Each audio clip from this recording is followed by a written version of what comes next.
$215 million are missing from a brokerage firm in Cedar Falls, Iowa. The money has not been there for years. Nobody notices. Regulators check that firm 7 times. 6 of those checks fall in its final 6 years. Every one of them comes back clean. Not because the regulators were lazy. They ran the single hardest check in accounting. The one step a lying executive is not supposed to be able to touch. They wrote to the bank directly and made the bank answer. And the bank answered on bank letterhead, signed by a bank officer, mailed straight to the regulator's own office. $218 million, $223 million. The money was there.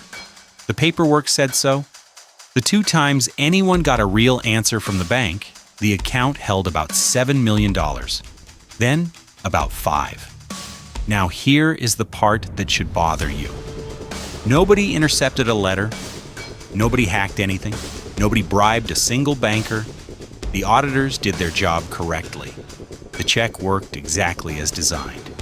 And every single time it ran, it produced the wrong answer.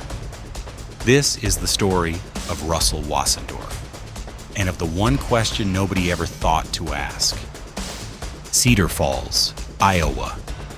Population about 40,000. Russell Wasendorf Sr. is not a Wall Street man. He is a local one. He builds a brokerage called Peregrine Financial.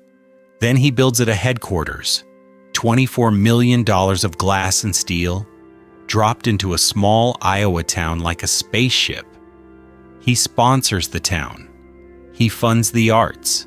He is on the boards. He puts his name on things. When Cedar Falls needs something, Wasendorf writes the check. He hires his own son. Russell Jr. grows up in the business, works beside his father, and rises to run operations. 24,000 customers put their money with Peregrine. Farmers hedging a harvest, small traders, retirement accounts.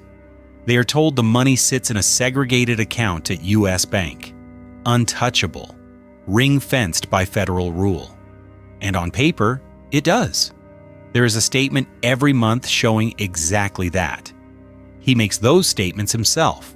So what did he actually beat? An audit does not assume you are honest. It assumes you might not be.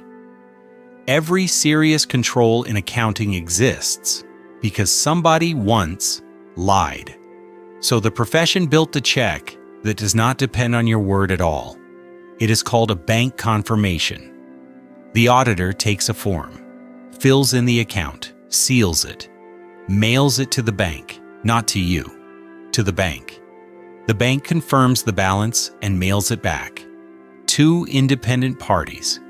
You are not one of them. It is the closest thing accounting has to a lie detector, and it is the single control that a man forging his own statements should not be able to survive. Every time it was run on Russell Wasendorf, he survived it. So how do you beat a letter you never touch? You do not. You do something much simpler and much worse. You decide where it gets sent. Here is what nobody noticed. When an auditor prepares a bank confirmation, they need the bank's address, and they get that address from the paperwork in front of them, the account statements the company has provided. Wasendorf is already forging those statements, scanner, Photoshop, a printer. So he changes one line on them, not a number, an address. In 2006, he walks into a post office and rents a box, Box 706, and he prints that box on his forgeries as the address for U.S. Bank. Now follow what happens. The auditor sits down with the file. They need to write to the bank. They look up the bank's address, and they copy it off his forgery. They seal the form. They mail it in complete good faith to a post office box in Iowa. It arrives at his box. He opens it. He writes in the number he needs. He forges the bank officer's signature, and he mails it back in the regulator's own return envelope. The auditors were never careless. They were never lazy. The check ran exactly as it was designed to run. The flaw was that the system trusted the company to say where its own bank lived. And investigators later found the thing that makes it airtight. A bank using a post office box for audit mail was completely normal. There was nothing on that envelope to notice, nothing at all. He is now the only person in the chain. He writes the statement, he receives the check on the statement, he answers the check. If you like stories where one small, boring detail brings down something enormous, this is the channel for that. Subscribe and stay with me, because the system does catch him. Once. Put the two pieces of paper side by side. This is from the regulator's own investigation, published afterwards. 2011. The statement Peregrine files says $218,650,550.96. The real balance in that account is $7,181,336.36. 2012. The filed statement says $223,811,055.39. The real balance is around $5 million. $218 million of nothing, typed to the cent, because a number that is too round looks fake. And think about what maintaining that actually costs him. This is not one forgery. It is a forgery every month for 2 decades. Each statement has to agree with the one before it. Interest has to accrue at a rate that makes sense. Deposits have to match what customers actually sent in. Withdrawals have to leave. The fictional account has to behave like a real account would. Month after month, year after year, or the next auditor who lines 2 statements up will see it in a second. He is running a brokerage during the day and hand-building an imaginary bank account at night. For 20 years, alone. Nobody helps him. Nobody can. The moment a second person sees the scanner, it is over. And all the while he is living the other life. The glass building. The town, the charities, his son running operations, signing off on a company he does not know is hollow. In May 2011, the truth gets out. And this is the part that is hardest to forgive. The regulator's own auditors were having trouble getting banks to reply to confirmation requests. Banks are slow. Forms go unanswered. So they asked Peregrine's compliance officer to chase the banks for them. Read that again. To speed up the independent check on a company, they asked an employee of that company to go and collect it. She is not in on anything. She just does the job she is asked to do, but she does not use the address on the forged statement. She uses her own real contact at U.S. Bank, a person, an actual email address. And U.S. Bank replies to her with the truth. $7.2 million. The number reaches the regulator. The gap is right there, in writing.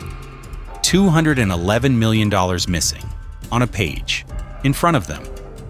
A supervisor accepts a fax as an explanation, and the file moves on. Russell Wasendorf buys 14 more months with a piece of paper. What finally ends it is not a detective. It is not a whistleblower. It is not his son. It is a software upgrade. In 2012, the regulator switches to electronic confirmation. The form no longer goes in an envelope. It goes through a secure system, directly to the bank, and the bank answers directly back. There is no address to falsify. There is no envelope to redirect. There is no post office box in the chain because there is no post. The single physical assumption his entire fraud stood on, that a confirmation is a piece of paper that travels to an address someone typed, is simply switched off.